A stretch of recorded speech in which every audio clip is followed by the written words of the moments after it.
Lena ke ngiyoxoxela amagwaba bechobana.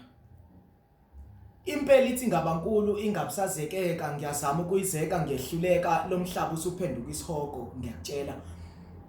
Ukudliwa kwezidakamizwa sekwaba insakavukela umchilo wesidwaba. Intsha yakithi esibhedlela isigcwele ithe phama ungafunga isiyaqhudelana ngokukhulelwa. Mina ke ngididekile mhlaba muni lona. Kazi lelizwe thina siyolibusa na ngoba thina sesaphenduka ontaba kayikhonjwa sengisho Ndlovu kayiphikiswa. Emathaveni siyayithukutsha noma besikhuza sithi shumaya koze kuse steshile sizibiza ngabaphathi bemali uma sesifuna sisibendawo emva kwalokho kuyakhala ukutsegetsege omunye phezulu komunye.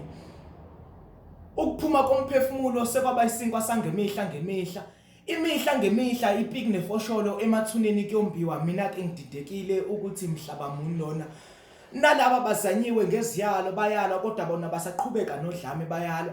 Uma betshelwa ngekamdala igama balishaya indiva bakhethela kaSathane bathi lona lizobaphilisa ngoba ngisho nokuqwayiza sekwaba semthethweni kodwa ungavumela kanjani abafokazane becaca esibayini sika mama beyihlabe beyihlikiza inkomo kaBaba usmall medium ularge extra large nawusakwazi ukufanele bayakhwela bayadilika bayakutshekisa wona ilokho yabavumela ngisho netekisi isabona lutho la kwena ngithi wena sewugitshela ukudlula yona. Mina ke ngididekile ukuthi mhlaba muni lona osevumela ukukhishwa kwezisi ukuthi kube semthethweni ingane siyabanga indoda noma wayo kanti wakutheni. Mina ngigxeki kepha ngiyazibuza ukuthi mhlaba muni lona nabantu abangena nembeza emakhoneni siyakhuthuzwa umese emqaleni mawugoloza ukukhipha imali esikhwameni ngeweekend siyokufihla emathuneni.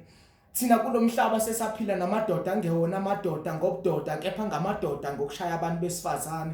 Indoda ena 45 years iphila kunomhlaba inesibindi sokulala nengane na 13 years ifikile kulomhlaba ize iphindelele.